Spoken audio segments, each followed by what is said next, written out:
A Kitsunin Remnant by Red Devil 360, Chapter 21, Secrets Revealed. Naruto took a sharp intake of breath as he left the realm of Morpheus, not yet opening his eyes as he silently took stock of the room he was in. It smelled of sanitizer, and the bed he was in was soft. Also, judging by the pinching he felt in his arm, he had an IV. The Beacon Infirmary then. There was a heavy weight on one of his arms with a large mass on his side, a hand too on his head, lightly weaving their fingers through his hair. It was quite nice actually. He tried accessing his chakra. It came to him rather sluggishly, slowly reacting to his beckoning. He let the chakra drop as even that exhausted him further. Evidently the poison was still in his system. The fingers in his hair paused in their musing before continuing. "Good afternoon," a soft voice spoke in whispers near his ear. "Winter, water," he croaked, flexing his fingers to test his responses. The hand left his hair, and there was a soft sound of a book closing, followed by a chair creaking. A moment later, and the straw pressed at his lips, and he drank greedily from the cup. "Thank you," he said as he finished. "You're welcome. How are you feeling?" Winter asked, still quiet. "Like shit," he spoke, gruffly and honestly. "It's been a while since I last felt this bad." The feminine chuckle that reached his ears was welcome. He hadn't realized how much he missed it. "I'm sure that was quite the battle we witnessed," Winter replied. "The others?"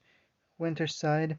The response was mixed, if anything. "Can't decide between being terrified of you or worried about you. Yang and Whis are firmly against trusting you for now. Blake hesitantly stands with them, but I don't believe that as much as she thinks she does. Pyra and Ruby, on the other hand, fully support you. I don't think you could do any wrong in their eyes." Suddenly the mass at his side made a little sense. "Ren and Nora have so far stayed neutral, but I think they lean towards you. Both have spoken in your favor," the elder Schnee surmised. "You make it sound like politics," he groaned. "Speaking of, you've raised all sorts of hell," Winter commented. "Between Ospen and myself, we've managed to keep the heat off officially. A small army of traitor shinobi had been smuggled into Beacon with help from the White Fang. You lured them away into the forest to protect the school and its students at great risk to yourself." "Not exactly wrong," Naruto huffed in annoyance. "Do they know about you being Anbu?" "No. Your lightning fox destroyed the drone and any footage it had saved.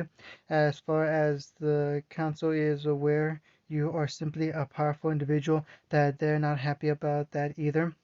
I figured as much, which is why I held so much back. I know." She patted his head condescendingly. "On the flip side, you've managed to garner some mild support in the civilians. They're thankful for you protecting the children both from the Veil and the other kingdoms." "Yay!" Naruto muttered sarcastically before finally opening his eyes. He blinked the water from his eyes as the light briefly blinded him. The first thing he noticed was the mop of black and red hair. Ruby was evidently passed out, too, at some point curled around his arm. Once his eyes had adjusted, he turned his head to the other side, where Winter was sitting calmly in a chair, out of her uniform and into some civilian clothes, her hair in a loose bun, with strands that fell across the side of her face. Seeing her sitting there, waiting for him to wake, caused regret to fill his heart. "I'm sorry, Winter," he whispered mournfully. "The things I said." Winter sighed again, turning to face the shinobi properly. "You didn't mean them, I know, Naruto. Doesn't mean it didn't hurt, but I also know you're still hurting as well. I shouldn't have pushed you," she consoled, "but I should have still been in more control. I'm trained especially in controlling my emotions in the Anbu," Naruto realized. Winter switched her chair around so she could face the blonde easily, giving a soft smile. "We all have our moments when we're weak, both mentally." She placed a hand on over his, rubbing her thumb gently over his wrist, "and physically. It was just your turn." Naruto glanced at Ruby, where she still slept soundly, wrapped around his arm. An odd feeling passed through him. "She sees you as her brother, you know," Winter stated, catching the movement. He looked back at Winter. "She tell you that?" he questioned. The Shnee shook her head. She didn't have to. She looks at you the same way I look at Whis, the same way she looks at Yang, she explained. Naruto looked back at the younger girl, understanding at the feeling rushing to him. I've always wanted a younger sibling, you know? Back then, when I was younger, thought I'd be less lonely with a sibling. Maybe I would have even had one of my parents survived. He mused, thinking back to a time before he was even in the academy. Those days weren't fun. Who knows? Winter shrugged. But it's no use living in the past. I believe it was you who told me that. The blonde snorted. I guess I did, he muttered, going back to staring at the ceiling. What's happening with me then? At the moment, nothing. Nothing officially anyway. Osmond is going to get in contact with your Kages and have a rather in-depth discussion about sending Ambu operatives to a school full of children. I've already spoken with him and have argued that in return for no actions being taken for the mech, we'll take none in turn with you. Winter explained. We agreed rather easily, I must admit. Naruto grunted and leaned back into his pillow. Fair deal, I suppose. And if they agree, what happens then? Winter shrugged again. That's between you and Aspen. Naruto hummed again. That may depend on the situation, Homeside, he murmured. Has the toad come? Winter shook her head solemnly. No. Naruto, already bad mood, somehow got worse at the news. Judging by the fact it was now afternoon, that means that it'd been nearly an entire day for them to reply, and nothing. They either knew he wouldn't like the news presented, or didn't trust him enough to not react to it. He could see no other reason for their silence. It did not give him hope for the condition of the other Jinchuriki, nor for his continued trust in the Kages, two of which were his closest friends, and one was a Jinchuriki himself. He sighed deeply and flexed his muscles to test their response. Now he'd been awake a little while. What are the others doing at the moment? He questioned, turning back to Winter. She shrugged. Probably waiting for you to wake up. Classes are cancelled for the day after the ruckus you caused. Naruto's hand came up to scratch at his chin, noting the distinct lack of a mask, but he dismissed it for now. Well, since I'm awake, I guess some people need answers. Time to face the music. Winter nodded. I'll be back in a bit. Shall I get Aspen as well? The blonde shrugged. May as well, he answered. The Shnee stood and left with a soft, reassuring smile, leaving Naruto alone in the room with the younger teen still pressed into his side. What's the situation, Fox? He requested in his mind. Well, it could have been worse. The poison is still in your system, as you may have figured out yourself. Thanks to these people helping filter, I've managed to turn my attention to your numerous wounds. I don't recommend it, but you can fight if you must. The QB answered his call. Naruto grunted softly. Good enough, I guess. He turned his attention back to the girl around his arm before gently wresting control back. Now free, he sat up with another small grunt of exertion and threw off the covers over his legs and stood. He let out a pleased sigh as his muscles stretched satisfying. He ran his hand over the seals painting onto his forearms, and a spare Ambu uniform dropped into his hands, minus the mask. Stiffly, he changed out his white hospital clothes and into his uniform, being careful of his bandages and staying quiet as he did so to be sure Ruby didn't wake up. He had finished strapping his gauntlets when he began eyeing the window. He had escaped through windows plenty of times during his youth, first from the orphanage, then the hospital, and finally the academy. It would just be so easy to open the window and slip away. Naturally, people would be upset with him, but he was meant to be long gone by now anyway. He weakened his grip on the edge, building in his legs, and stepped close enough to the window to place his hands in the frame. Something was happening at home. Itachi and Kisame wouldn't just appear in Remnant to openly try and capture him if the situation in the Elemental Nations was the same. Kakashi wasn't telling him anything.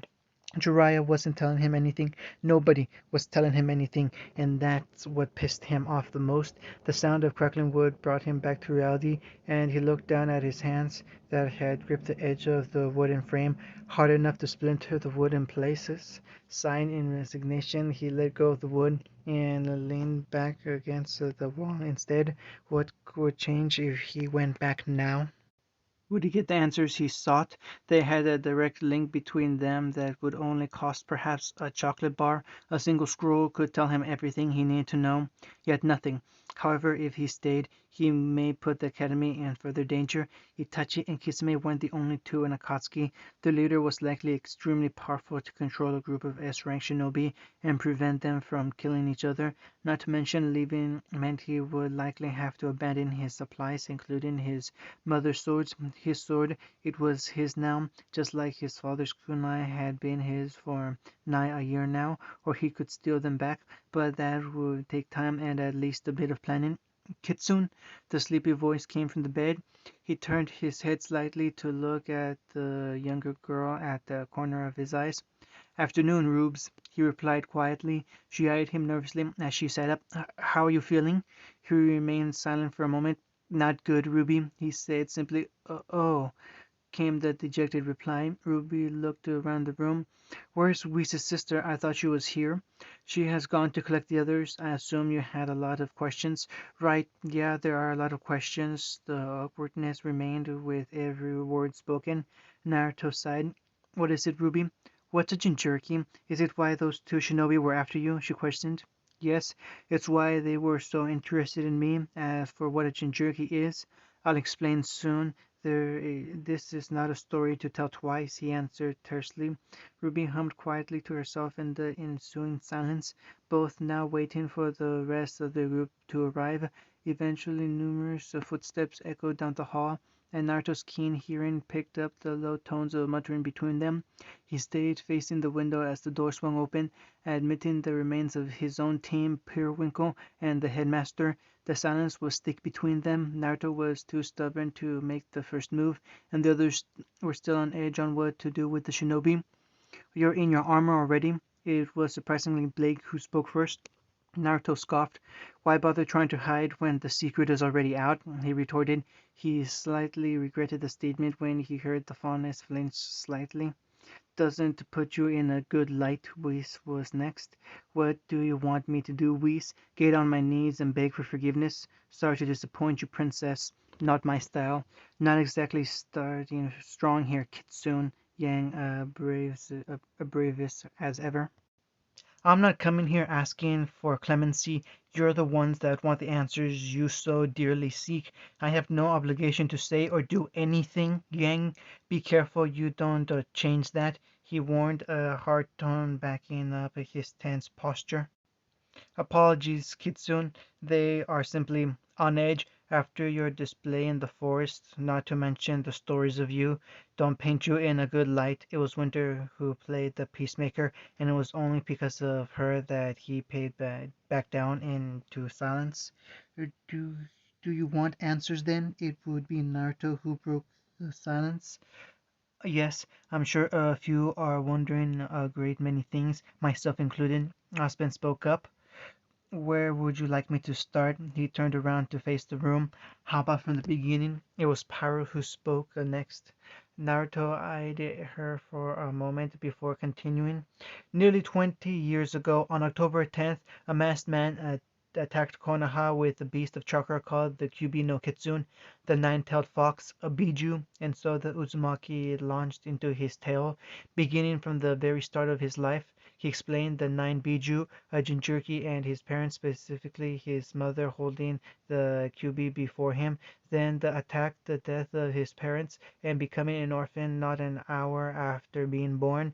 Next came the string of neglect in the orphanage before being thrown out at the age 4, getting a flat after being homeless for 6 months, the beatings by the villagers on every birthday, adopting a mask of stupidity during the academy, finding his first friend in Shikamaru, the sabotage by the academy teachers and flunking the test twice, passing on his third try after being tricked by Mizuki, being saved by Ruka, and learning the Kagebunshin in a single night. passing on his third try after being tricked by Mitsuki, being saved by Ruka, and learning the Kagebunshin in a single night, being a Genin and his team with Kakashi, Sakura, and Sasuke, learning the bare minimum under the Jonin and their first mission out of the village, the training exams, fighting Orochimaru in the Forest of Death, barely making it to the tower alive, fighting the preliminaries, and meeting Jiraiya after being abandoned by Kakashi. Beating Neji during the opening round of the exams, the battle between Sasuke and Gaara, and the following attack on Konoha by Suna in Sound, he passed at the thaw, though the Sundame, briefly recalling the relationship, has continued on with his second to last mission as a Genin to get the Tsunade as the Godame, the return, the disappearance of Sasuke, and the rather hurried retrieval mission, which in hindsight was just a terrible idea altogether, sending the majority of the village clan heirs on a mission that had a chance of Orochimaru showing up. If anything had happened, Bachan's reign as Hokage would have likely been short. Then came the training trip with Jiraiya, being told about his parents, learning to become a true shinobi, taking his first kill and then his second, and then a whole bandit camp came overnight. The room seemed to tense even further when the due date for the Shinee expedition came up. Reese visibly wilted, and Winter seemed to pay careful attention to the book in her hands. He explained the rush home with Jiraiya, the Jonin test, and joining Anbu all in the same day, requesting the Kitsune mask and his first mission in a few days. He grew quiet again, a hand coming up to clutch at the jewel around his neck. Following another minute of silence, he finished with the retreat of the expedition and the following meeting between the daimyo and shinobi villages, culminating in the first elemental nation, the year of preparation, and the daring assault on Konoha by Orochimaru and Sasuke, ending in the death of both. Their conclusions began at the remnant counterattack and the utter chaos that encompassed the elemental nation as a whole. People were dying in the tens of thousands per day, front lines buckled almost countlessly, and a famine became a real issue after the first year. He didn't hold anything back with the details. He described how remnant forces wiped out an entire village just to bypass their garrisons, attacked medical outposts and humanitarian missions. In retaliation, he described how their own forces took no prisoners and tortured those that they did, using aggressive guerrilla warfare to slow remnants' advances, weaponizing diseases and poisons to spread chaos in enemy camps, forcing a slow war of attrition with the home advantage. He touched on all the threats of war visited, going to and fighting in almost all the countries that make up the elemental nations, making a name of himself in rising through the ranks of Anbu, and quickly as they fell from the captain to section leader to overall commander, the gradual collapse of the elemental nation front lines, supply for shortages, famine, and an uncontrollable refugee problem. Naruto took a deep sigh as the tension in the room continued to tighten.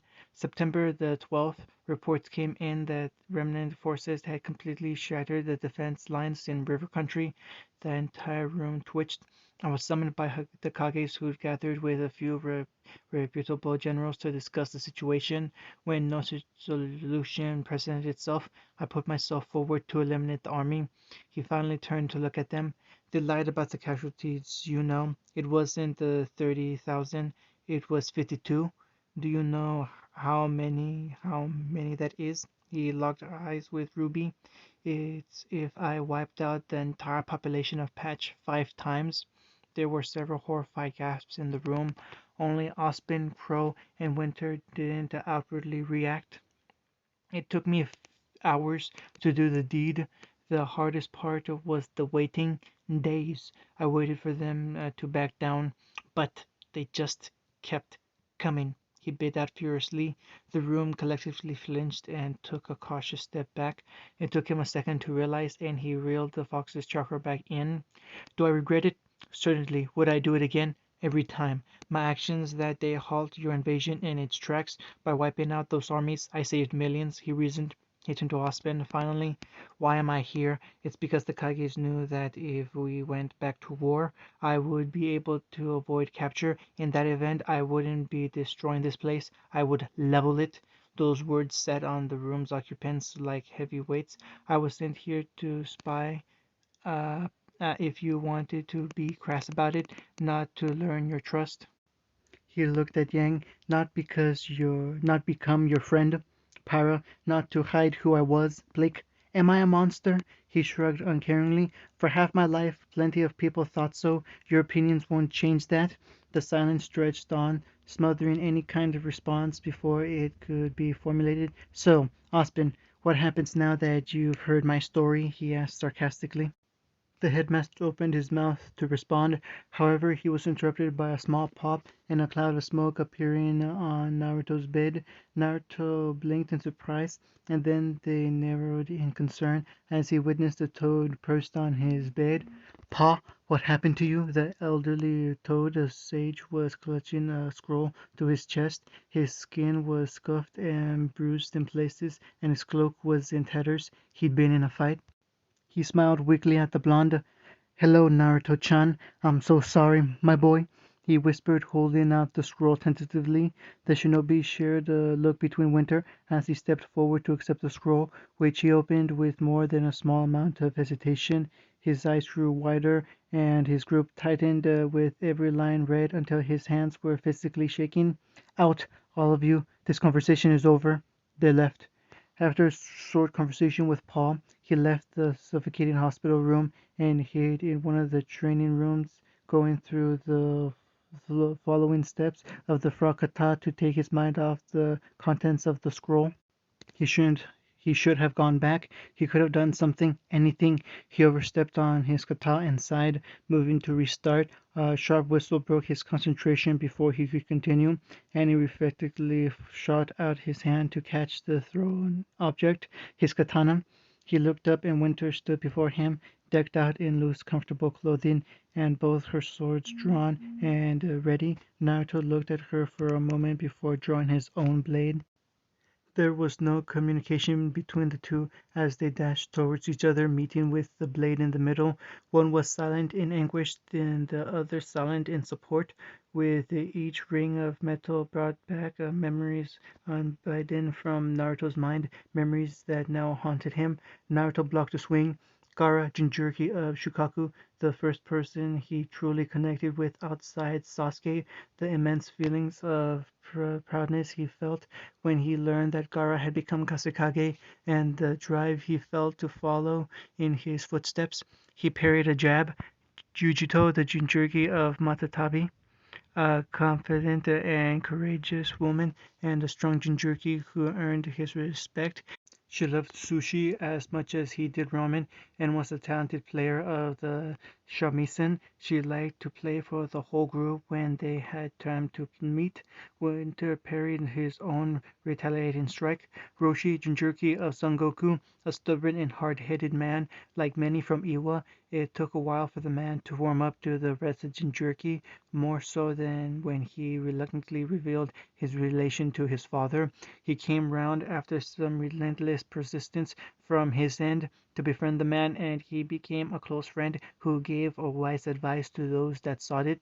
He leaned back, and the blade whistled past his nose. Han Jinchuriki of Kokuo, unlike his Iwa counterpart, was a calm and reserved individual. He was friendly and admittedly when they met, and nothing changed after learning his parentage.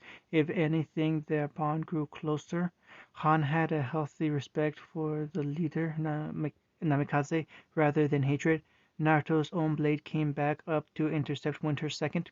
Utakata Jinchuriki of Saikon, having been a missing nin at the time, he didn't join the little group until midway through the war. He was a calm and carefree person who much preferred his own company to others. It took a while, but much like Roshi, he too was worn down.